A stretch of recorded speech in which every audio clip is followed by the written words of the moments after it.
कर्नाटक के चुनावी परिणाम से मूल निवासी बहुजन समाज खुश क्यों? इस देश के 85% मूल निवासी बहुजन समाज राजनीति में विकल्प के रूप में भी अपने विरोधी पार्टी को ही चुनते हैं। शायद इसलिए आज तक इस समाज के लोगों के जीवन में कुछ खास बदलाव देखने को नहीं मिला है। जबकि बामसेफ जैसे संगठन 1978 से ये कहता आ रहा है कि कांग्रेस ही बीजेपी और बीजेपी ही कांग्रेस है। मैं आकृति कुमारी और आप देख रहे हैं MBN न्यूज नेटवर्क। हाल ही में कर्नाटक चुनाव के परिणाम घोषित हो चुके हैं जो कांग्रेस के पक्ष में आए हैं, जिसके बाद देश के मूल निवासी बहुजन समाज के लोग भी बेहद खुश हैं। कारण वर्तमान में उनके अधिकारों के साथ सबसे अधिक छेड़छाड़ करने वाली पार्टी भाजपा की हार। इस मूल निवासी बहुजन समाज की सबसे बड़ी समस्या यह रही है कि उन्होंने अपने अधिकारों से खिलवाड़ करने का मौका बारी बारी दोनों राजनीतिक पार्टियों को दिया है। ये समाज जब कांग्रेस से तंग आ जाते हैं तो भाजपा को सत्ता में बिठा देते हैं और जब भाजपा से तंग आ जाते हैं तो कांग्रेस को। लेकिन ये बहुसंख्यक आबादी इस बात को भूल जाती है कि ये भले ही दो अलग अलग राजनीतिक पार्टियां हैं, लेकिन दोनों एक ही विचारधारा पर काम करती है। कांग्रेस हो या बीजेपी, इन दोनों पार्टियों ने देश के 85% मूल निवासी बहुजन समाज के लोगों के अधिकारों का हनन करने का ही काम किया है।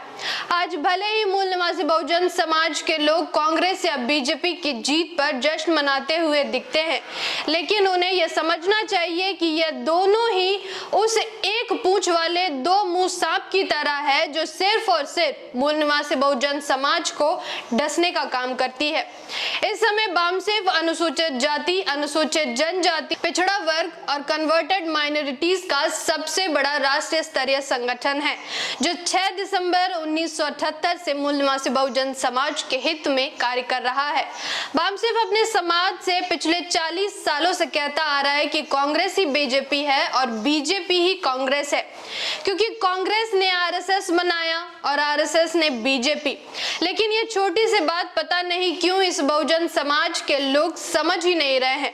कांग्रेसियों के लाख कहने पर भी बाबा साहब डॉक्टर भीमराव अंबेडकर कभी कांग्रेस का हिस्सा नहीं बने, लेकिन आज खुद को बाबा साहब के अनुयायी कहने वाले कांग्रेस की जीत पर जश्न मनाते दिख रहे हैं। बाबा साहब कांग्रेसियों की मानसिकता से भली भांति परिचित थे। उन्हें पता था कि कांग्रेस कभी भी देश के बहुजनों का भला नहीं करेगी और आज यह सच साबित हुआ। कांग्रेस पिछले 60-70 साल से सत्ता में रहने के बावजूद कभी संविधान को पूर्ण रूप से लागू नहीं किया और आज भाजपा भी संविधान विरोधी सरकार के रूप में जानी जाती है, जिससे हम कह सकते हैं कि ये दोनों राजनीतिक पार्टियां समान विचारधारा की संविधान विरोधी पार्टियां हैं, जिनसे देश के मूल निवासी बहुजन समाज को जितना हो सके दूरी बनाकर रखना चाहिए। जागृति की इस मुहिम में आप हमारा साथ और सहयोग दें। जानकारी महत्वपूर्ण लगी हो तो वीडियो को लाइक और शेयर करें। साथ ही हमारी अगली वीडियो सबसे पहले देखने के लिए चैनल को सब्सक्राइब करके बेल आइकन को प्रेस जरूर करें। धन्यवाद। जय भीम, जय मूल निवासी, जय संविधान, जय भारत।